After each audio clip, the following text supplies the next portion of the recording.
Hello guys!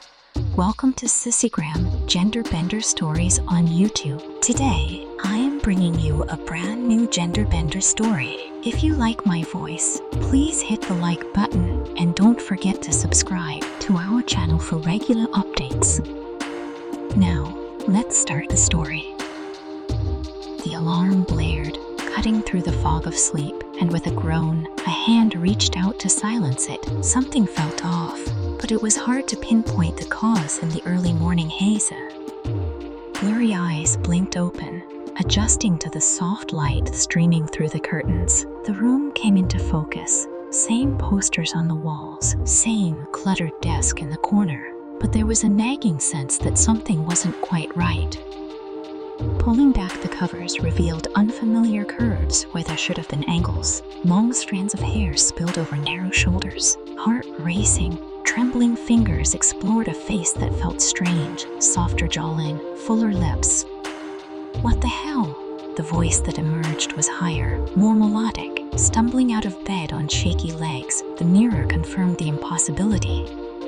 Staring back was the reflection of a girl, delicate features, flowing chestnut hair, and wide hazel eyes filled with shock and confusion. This can't be real. I have to be dreaming, the thought crossed her mind, but pinching and slapping didn't help. This was no dream. Panic started to rise. The door suddenly flew open, and her feet pounded down the hallway. Her voice frantic, "Mom, Dad, something's wrong." Concerned faces appeared, then froze in stunned silence. "Alex, is that you?" Her mother's voice was barely above a whisper. "Of course it's me," she stammered, "but look at me. I'm a girl." Her father's face was unreadable. "How is this possible? What's happening to me?" His parents exchanged a long, tense look. Her mother's voice softened. "We were hoping we'd have more time to explain, but I suppose there's no hiding it now. You should sit down, honey. We have a lot to tell you." The next hour passed in a daze as her parents explained an unbelievable story, an experimental government project, a virus designed to alter human biology, and an accidental exposure. "So, you're saying I've been infected with some kind of gender-swapping virus, and you knew about this?" Alex's voice cracked with a mix of anger and disbelief. Her father nodded gravely. "We've been monitoring you for signs, but we didn't know the transformation would happen so suddenly or completely. We're so sorry, son or daughter." Alex flinched at the word. Just don't. "I can't deal with this right now," she muttered, pushing away from the table and fleeing upstairs, slamming the bedroom door behind her. She curled up on the bed, silent tears falling as the magnitude of the situation sank in. Everything had changed in an instant. Who was she now? A soft knock interrupted her thoughts. "Alex, can I come in?" Her mother's voice was gentle. "Go away. I don't want to talk to anyone," she muttered. "I know this is a lot to process, but you don't have to go through it alone. Please, let me help," her mother said. After a long pause, the quiet fine signaled surrender. Her mother sat beside her, gently smoothing her long hair back, a gesture that felt both achingly familiar and jarringly different. "I can't even imagine how overwhelmed you must feel right now," her mother murmured. "But I want you to know that no matter what, you're still our child. We love you, unconditionally." Alex's voice was muffled against the pillow. "How am I supposed to live like this? I don't even know who I am anymore," her mother sighed. "I won't lie, it won't be easy. There will be challenges, adjustments, but you are strong. You'll find your way." A long silence passed between them, broken only by quiet sniffles. What if I can't?" Alex's words were barely audible. Her mother's voice was soft. "Then we'll face it together as a family. You're not alone." As the day wore on, shock gave way to a numb acceptance. Alex avoided mirrors, uncomfortable with the unfamiliar reflection. Every movement felt off balance. Clothes hung awkwardly on a body, now with curves instead of angles. Her father worked on the phone, calling the school to explain the situation as a medical condition requiring accommodations. Her mother hovered anxiously, unsure of how to help. Alex barely ate, anxiety building over what the coming days would bring. Sleep came reluctantly, filled with doubts and fears. The following morning, a new set of challenges arrived. The simple act of getting dressed became fraught with discomfort and embarrassment. Alex fumbled with unfamiliar undergarments, her face burning as her mother gently offered guidance. "We should probably go shopping soon," her mother mused. "Get you some clothes that fit properly." Alex's stomach dropped at the thought. "Do we have to? Can't I just wear my old stuff?" Her mother shook her head. "Nothing you have will fit right anymore. You need a whole new wardrobe." The drive to school was tense, broken only by the soft hum of the radio.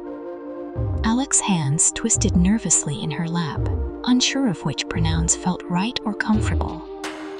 As they pulled up to the entrance, her mother reached over and squeezed her hand. "Remember, the principal and your teachers know the situation. If anyone gives you trouble, go to them immediately."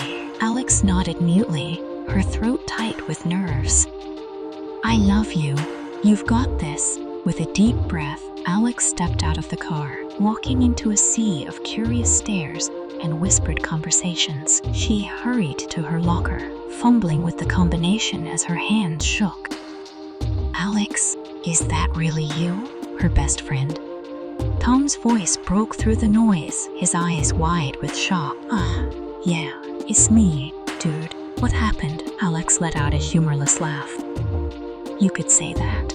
It's a long story." Before she could explain further, the warning bell rang. "I've got to get to class." The day passed in a blur of awkward encounters and uncomfortable situations. Teachers stumbled over pronouns, and classmates stared openly. Alex felt like a sideshow attraction, hyper-aware of every whisper and sidelong glance. By lunchtime, the stress and sensory overload became overwhelming, and she sought refuge in a quiet corner of the library, fighting back tears. "Hey, are you okay?" a voice asked. Alex looked up to find Maya, a girl from her English class, watching her with concern. "I am fine," Alex muttered, quickly wiping her eyes. Maya sat beside her, offering a small smile. "It's Alex, right? I heard some of what happened. That must be tough." Alex sighed, letting out all the fear, confusion, and anger of the past 2 days. To her surprise, Maya listened without judgment, offering quiet sympathy. "I can't imagine how hard this must be," Maya said when Alex finally stopped. "But for what it is worth, I think you're incredibly brave for coming to school and facing everyone." Alex blinked in surprise. "You?" Maya nodded. "Absolutely. And hey, if you ever need someone to talk to or help with navigating girls' stuff, I'm here." For the first time in days, Alex felt a glimmer of hope. Maybe she wasn't as alone in this as she'd feared. The next few weeks were a steep learning curve, filled with new challenges. There were moments of frustration, but also unexpected joys. Shopping for a new wardrobe was mortifying at first, but Alex found herself drawn to soft fabrics and pretty colors she'd never considered. Experimenting with different hairstyles became a fun distraction. Slowly, Alex started to settle into her new identity. She eventually decided to go by Anna, closer to her old name, but more suited to her changed circumstances. Family dynamics shifted. Her younger sister became an unexpected ally, sharing skincare tips and offering fashion advice. School remained challenging, but Anna found support in surprising places, like Maya, who became a close friend. There were still bad days, of course, but Anna also found moments of joy and self-discovery she couldn't have experienced before. One afternoon, Anna stood in front of the mirror, really looking at herself for the first time. The face staring back was familiar but softer, with long lashes and bright eyes, a spattering of freckles on her nose. On impulse, she reached for the makeup kit Maya had given her and applied a touch of mascara and blush. The effect was subtle but transformative. For the first time, Anna felt a spark of pleasure at her reflection. "You look beautiful, honey." Her mother's voice came from the doorway. Anna turned to see her mother watching with shining eyes. "Thanks, Mom," Anna said softly. Her mother crossed the room and wrapped her in a tight hug. "I'm so proud of you. You've handled everything with such grace and strength." Anna leaned into the embrace, allowing herself a moment of vulnerability. "I couldn't have done it without you guys. I know it hasn't been easy for you either." "Family," her mother said. "We faced challenges together." Later, as her mother smoothed a strand of hair behind her ear, Anna had a thought. "Hey, Mom, do you think maybe we could go get my ears pierced this weekend?" The smile on her mother's face was enough of an answer. Over the following months, Anna embraced aspects of femininity she'd never considered before, from makeup artistry to accessorizing. There were still moments of disconnect, but increasingly, Anna found comfort in her own skin. One crisp fall day, Anna was sprawled on her bed, flipping through college brochures with Maya. "Have you thought about what you want to study?" Maya asked. Anna chewed her lip thoughtfully. "I'm not sure. Before all this, I wanted to study engineering, but now I'm really interested in biology and genetics. Maybe medical research." Maya nodded approvingly. "That makes sense.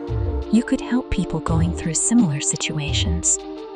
The future, once uncertain, now held new possibilities. Then Anna's father entered the room with serious news.